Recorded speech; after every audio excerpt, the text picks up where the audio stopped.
Relax Art od firmy Mega provozujeme asi 3. rokem.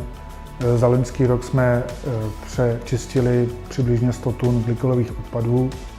Ty získáváme od odpadních firem, případně samotných původců, kteří se pohybují jak v automobilovém průmyslu, tak v technické správě budov, potravinářství a podobných procesech. Výhodou celé technologie je její jednoduchý provoz a snadná údržba a obsluha. Pro čištění odpadu potřebujete pouze vodu, elektřinu, případně vyřešit co s odpadem. Recyklace probíhá v našem měřítku během jednoho dne, kdy vyčistíte asi 1000 litrů odpadní suroviny, ze které získáte přes 900 litrů produktu. Srdce celé technologie je membránový proces, který dokáže z vodného roztoku glykolu odstranit všechny ostatní soli a ionty.